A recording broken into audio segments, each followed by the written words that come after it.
Good afternoon, everybody. I'm Tracy Lawrence for the Good Kids Club podcast. So glad you could join us today. I'm very excited about today's program because we're going to be talking about something that I know from experience is extremely important. This particular podcast is called Legally Speaking. And for those of you who are new to caregiving, this may be some new and valuable information for you. And so that's why we're having this conversation today.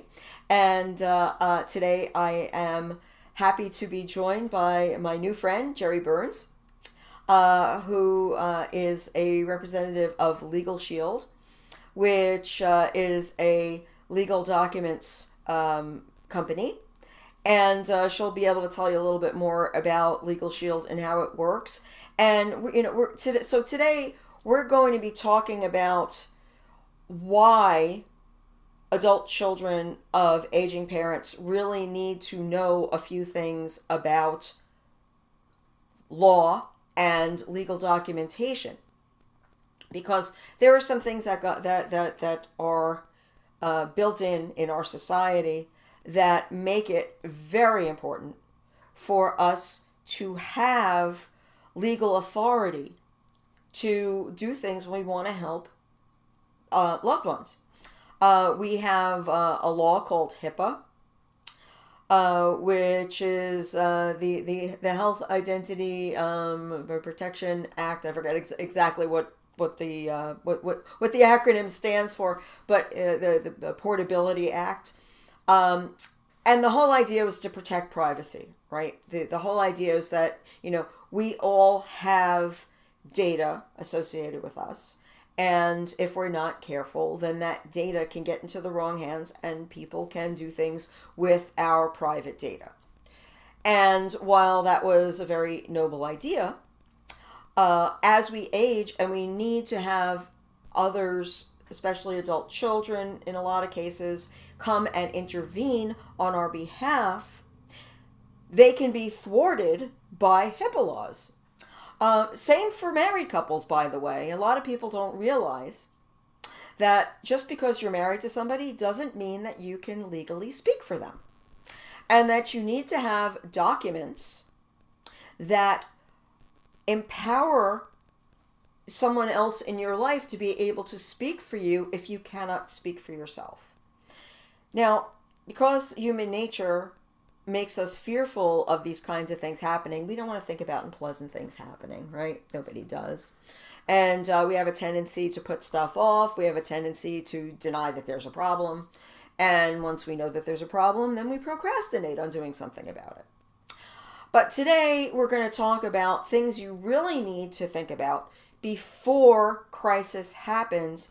And I'm hopeful that we'll be able to put a bee in your bonnet so that you will not wait until there's a crisis to act on this very important aspect of your life. And just one last thing, I just want to clarify, I am not an attorney. Okay? And do not take this as a substitute for legal advice. Okay?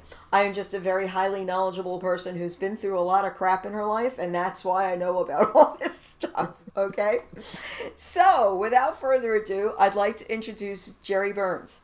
Jerry, tell the good kids about yourself. Okay. Well, good afternoon, everyone. Thank you so much, Tracy, for having me on board. And I'll start out to say I'm not an attorney either. Okay, so that's important to note. But I've been with Legal Shield and ID Shield for 18 years.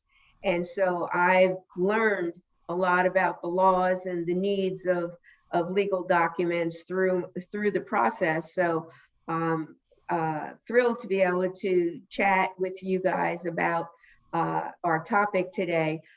Just to give you a little background on me, I'm a retired school teacher of 32 years, and I mostly taught kindergarten, first and third grade. So it's a joy. I retired in 2005 to be able to talk to adults who actually listen instead of kids who don't, So the whole process has changed a little bit, but I am an educator and why I do what I do is because I believe in helping people. And my sister had Alzheimer's. And Oh, so I have learned so much through the process of what happens with someone who does have Alzheimer's and all the scary parts about it. So I am absolutely thrilled to be able to talk to you and hopefully educate you on some information, the things that you as an adult child needs to do before it becomes too late. And even though you don't want to say too late, really things can change so quickly that you want to make sure you have all your ducks in a row and all your parents' ducks in a row. absolutely. I said, hello, iPhone. Who are you? Oh wait, can you unmute, please? Hi, it's Cindy Tharayo. Hi, Cindy. How are you today? Good, how are you? Very well, thanks. I'm glad you could join us. Are you a good kid? I am a good kid. I have a mother with dementia, Ah, and she's 91 years old, just turned 91. And I have power of attorney, and I'm also her executor. wow. Um, so I've lined up the paperwork. So but I saw legal and I thought, oh, I need to be there. Um, just to frame this for you, I go with her on her medical appointments, even though she does still drive, like Oh no. any day now.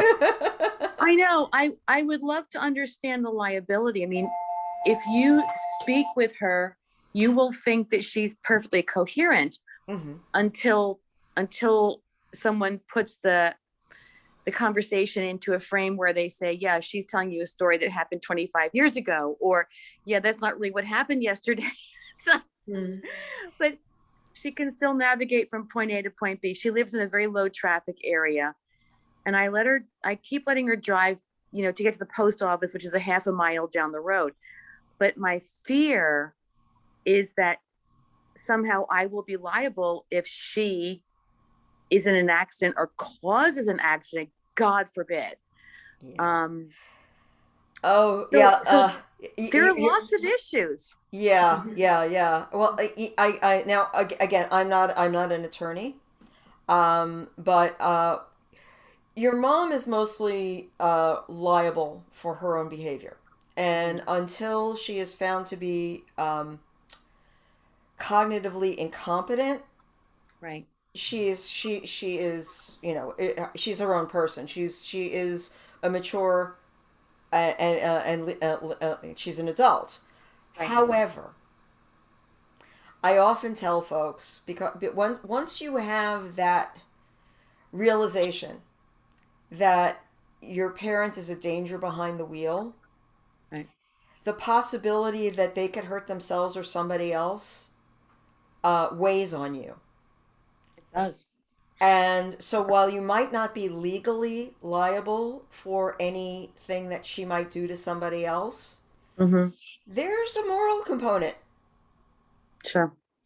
And so what I suggest is that, and I know this is it's a tough conversation to have with a parent, but if there's someone in your mom's life who she has respect for, who isn't a child of hers, okay, like maybe a doctor or a person of the cloth, okay, is someone in a religious context, Mm. someone that she has respect for that isn't a child of hers. Have a conversation with them and talk to them about your concerns and see if you can have them speak to her. Yeah, it's interesting you say that because last year when she turned 90, I demanded a memory test at the doctor. Uh-huh. And he found that she had no sign of diminished cognitive ability. No kidding. In other words, she scored a 26 on 30 points. Then I had them retest her again this year. Uh-huh. Let's just make it an annual thing, let's Uh-huh. just track your progress. And I sat there. I didn't say a word, but I sat there and listened to it. And the amount of coaching that goes on in that, they tell her 5 words that I can still remember to this day. Okay. They tell her 5 words. She couldn't remember any of them. Then they gave her the opportunity. They said, well, the first word was a place. Was it a school, a church, or a hospital? Oh, it was a church. Right. So then they kind of coach her through remembering. So what's really going on here? Yeah. And the other part of it is it's not just the cognitive part, it's her reflexes. Completely. And she's on 6 medications. Which she's been very stable. She's been on them for a really long time. But when you're 90 and you have no reflexes, and the processing suffers as well as the reflexes, it's really a little bit shocking. Yes. So what if in your position, I would take steps to make sure that the keys get taken away from her, because the likelihood that she's going to cause an accident or hurt herself or hurt someone else, that's not a risk I'd be willing to take, not at her age. And she's failing cognitively. You know her better than the doctors do, obviously. Oh yeah. So I would take steps to take the keys away from her, and if you can, get the police involved. Go to the police station where she lives, talk to the executive branch, and have someone from the police department come talk to her. You see, it's interesting you say that, and not to argue, but you understand where she lives. Mm-hmm. There's not a police station. There are no police except at the county level. She's so remote. Her town doesn't even have police. Right. Okay. So I hear what you're saying, but it's just not as easy as you might think. Oh, right? I don't say it's easy. Trust me, I know. And like what? And when you're that remote, sorry to interrupt. When you're that remote, your car is your connection to everything. Of course. Right? Of course. So it's like I'm cutting off her hands and her feet if I take the car away. Now, I also, this is another issue that, it seems very ghoulish, but, her days are numbered. And if only I had a crystal ball, I could count backwards and figure out what to do, when to do it. But of course, that doesn't exist. Of course. I saw my dad decline over 10 years with Alzheimer's. My mother has a different issue going on, obviously, and it's been a 1-year decline.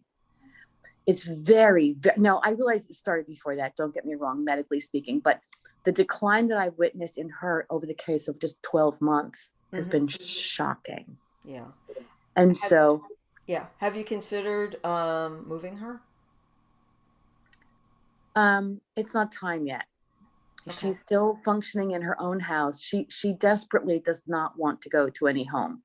Okay. And I totally get that. Yeah. And I just, my only recourse is to spend more time with her, just to move in. Yeah. Or if you can get someone to come be with her in your stead. Yeah, how easy that is too, right? Yeah, no, trust me, I know. But, these are all things that are worthy of consideration, because it sounds like she shouldn't be alone anymore. No, she shouldn't. And so we're trading off. I have 2 brothers, and we're taking turns with mom, and she's alone a little, like for a couple of days between arrivals, departures and arrivals. But listen, I didn't mean to interrupt your presentation. Go, I'll be quiet. Go ahead, do your thing, and I'll just take notes. Okay, Cindy. And listen, I wish you all the best with your mom. And if you need resources, reach out, because we got stuff. Thank you. I appreciate it. You're welcome. Thanks so much for sharing. Okay, Jerry. I'll mute myself again. Okay, thanks. Jerry, you're on. Well, I just would like to interject a couple of things that you shared with us that happened with my sister. Um, my sister and I were very, very close, and every weekend we would go to the movies and out to lunch or out to dinner. That was a constant thing. She lived on one side of the highway and I lived on the other. So we would usually meet in the middle. Well, there were a couple of times when she was to meet me, we met, but then it got dark or dusk, and she got totally lost, turned around, and could not find her way home. And the problem was that she could not explain to me where she was in order for me to find her. So even though your mom might live in a remote place, there might be a time, a moment in time where she takes the car out, goes somewhere, and then can't remember how to get back. And that's what happened with my sister quite a few times. Even she had driven to my house and she ended up going down the shore on the highway in the wrong direction because she could not remember where she lived in relationship to me. These were real clues in order for my nephew to say, you know, I've got to take the keys away. We've got to do that. And of course, my sister was very angry and said that you have no right to take my car. He owned her house and he decided to sell it. And she, you know, she was so very angry, but his words were very strong. And I'm the sister here, the sibling. So I didn't have as much input as you would as a daughter, but my nephew said, look, Mom, I own the house and I've got the say. So this is the way it's going to be. And he had the house transferred over to his name when she was healthy, you know, when it was easier to do that, because then you don't have to go through the dementia questions and the fears and all that stuff. But he said, look, I'm afraid to leave you here in the house alone, because all she was doing was sitting and watching TV. And someone with dementia, Alzheimer's, the worst thing that can be is to let them be alone. They need the conversation. They Yes. need the compatibility to be with others. And we felt that by placing her in an assisted living, now she was capable of taking care of herself. She had a little apartment with a 1-bedroom, bathroom, a little kitchenette, not with a stove, but with a microwave and a little baby refrigerator. But they would make sure she took her pills because we were afraid that she would overdose on her pills or not remember to take her pills. You know, there were so many things that could happen. We were afraid she was going to start a fire. That in that period of time when you have nobody there, in those couple of days between you and your brothers, before someone's there, a lot can happen. And so it is so very important to have, now my sister's neighbors were 2 nurses. And they said to my nephew, oh, we're there, we'll take care of her, don't worry about it. And they weren't living with her.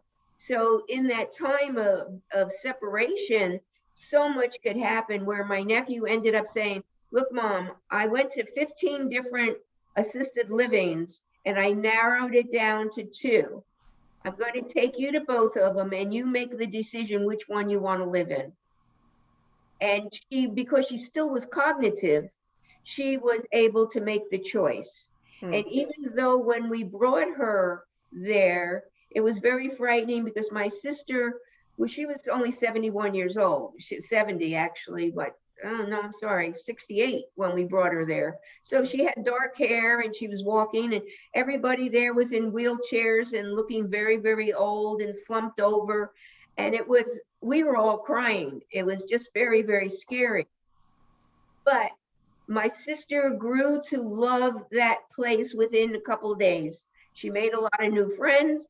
They had all these activities for her to do. And because she was in the same state as your mom, with it, but not with it. Like you knew something was wrong, but you didn't know what it was or how bad it was. And so it was really, really important that we gave her the support that she needed, because she was able to eat with all these people. They prepared the meals for her, because even if she had a microwave, she had a couple of fires in her kitchen, in her little kitchenette. And so they took the microwave away. So you don't know what's going on with your mom when you're not there. And being that she has no in-home care, and the difference between you and your brother, it's not a question of when you say she's not ready yet, you're not ready yet. You need to make that decision with your brothers, as this is the time, because you want to make sure that all the ducks are in a row, that everything is settled, that her house is in one of your names or all of your names, and that, and the bank accounts have been moved over. Everything that needs to be done while she can still sign her name and know what she's signing. Now, I heard you say that you have, she has her will and her power of attorney and all that stuff, which is very, very important, because a lot of elderly do not have those important documents. Right. And it's so important for the adult children to make sure that those documents are provided. Now, a lot of times there's a high cost to the will of $1,500, $2,000, and you're saying, my God, how long is my parent going to live? And it's so ridiculous to spend that kind of money. The program that I work with is called Legal Shield, and we provide wills, living wills, healthcare power of attorney, durable power of attorney. We provide estate planning attorneys to talk to you once you have the power of attorney for that conversation. So your mom would need to get our service, because we're not a one-time thing, we're a lifetime plan. And having access to attorneys that you can talk to all the time without having to worry about paying, because our law firms are prepaid. They already got the money, so you can call as often as you want once you have that power of attorney to ask the questions about what you should do. And when it is time to place her in an assisted living, have them review the paperwork to make sure that you understand what the paperwork is all about. It's very important that you are on top of everything. And if you're not an attorney, you're not going to be on top of everything, no matter how smart you are.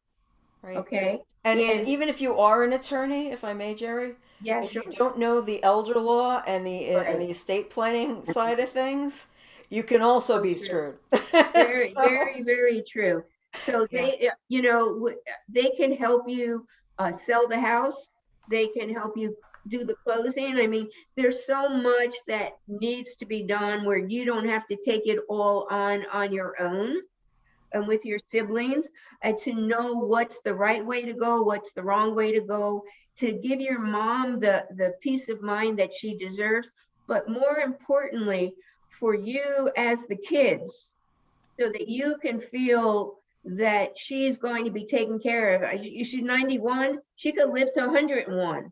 You don't know. My sister had Alzheimer's for 6 years, and she had it many more years than that, but we didn't know it until it started, where she stand in front of her house and stare off into a daze and couldn't figure out what she was doing, where she was going.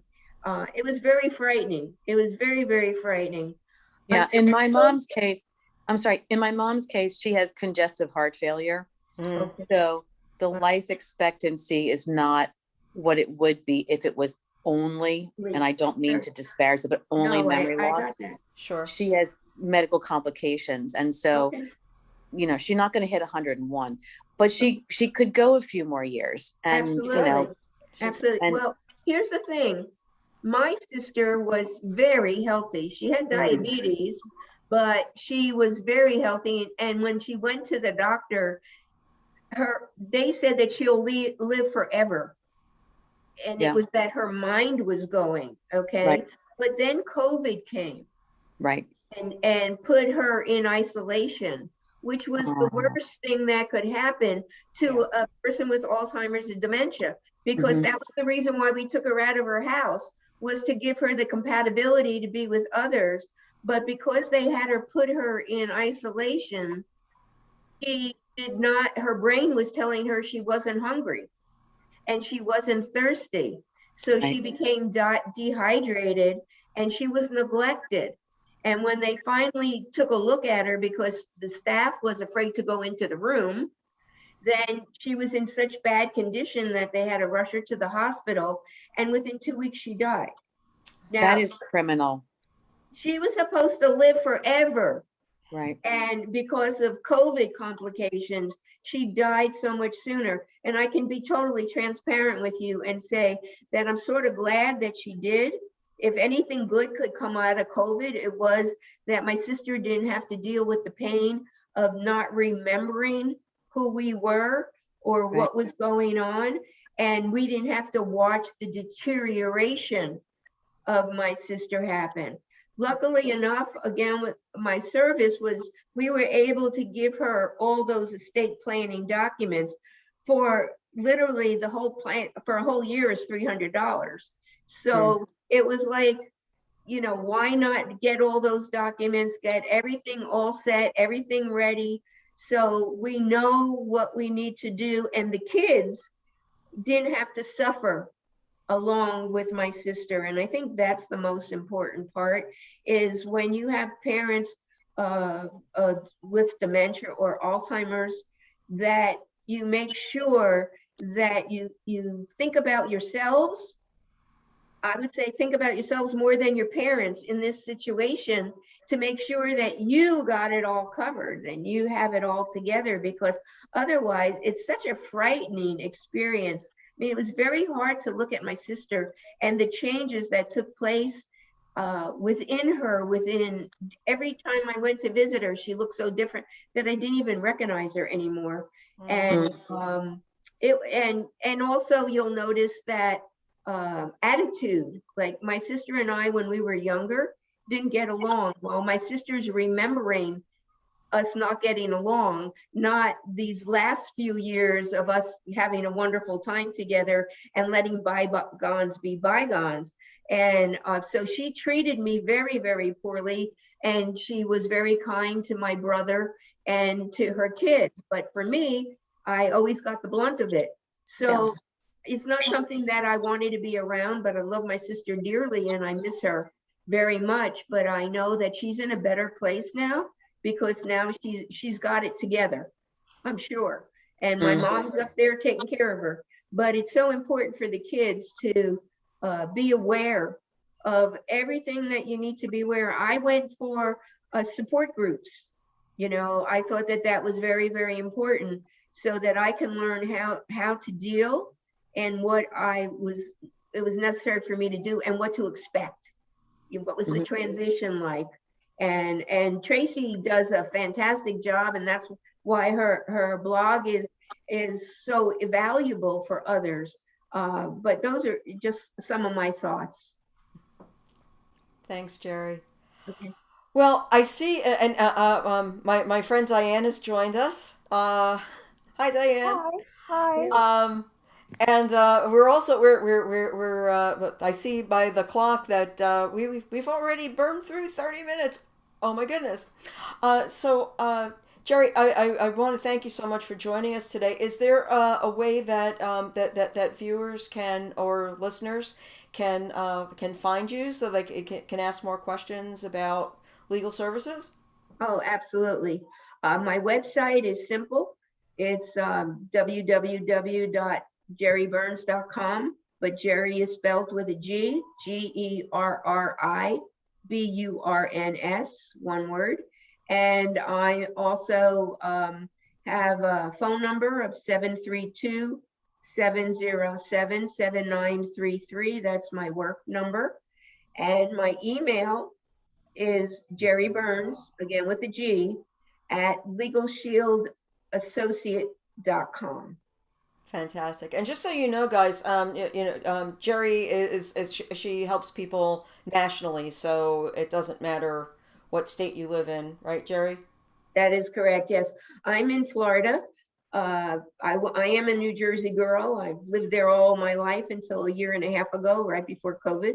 And but we're in every state in the United States and all of Canada also. So we can help you wherever your needs are. And just to say that Legal Shield has been around, and next March will be 50 years. So what we do is something that has been uh, approved by the attorney generals and the bar association. You get a law firm in the palm of your hands because you have apps where you can just literally call up or write a question out and send it to through the app, and the attorneys will get back to you to answer those questions for you. We make it as simple as possible. Like I said, I'm not an attorney, but doing this for 18 years, I sort of learned a lot of the law also, but it's always better to speak to somebody who specializes in the area of law that you need to talk to. Absolutely. Okay. Well, Jerry, thanks a million for all the great information. We so appreciate it. And Cindy, thanks for coming by today and sharing your story. I wish you lots of luck with your mom. And of course, anyone listening who's got these kinds of issues, if you're looking for resources or help, you can always reach out to me. I'm easy to find, TracySLawrence.com or dementiasucks.com. That's kind of the easy one to remember. And of course, if you're on Facebook, you can ask to join the Good Kids Club for adult children of aging parents, because we like to provide information and support. And that's why I do this live every week so that people can pop in, ask questions, learn about topics that are important to them, and share with others who are going through the same kinds of issues they are. There's nothing like being able to vent to another caregiver and to be able to say the kinds of things that only another caregiver will understand or Understands. judge you for. So it's a real it's a real pleasure and a privilege to be able to provide this kind of platform for others. So ladies, thank you so much for joining me today, and have a Thank you. wonderful weekend. And we'll hopefully see many of you next week when we'll have another great topic for the Good Kids Club podcast. Thanks so much. Thank Thank you. you so much, Tracy. Thank you.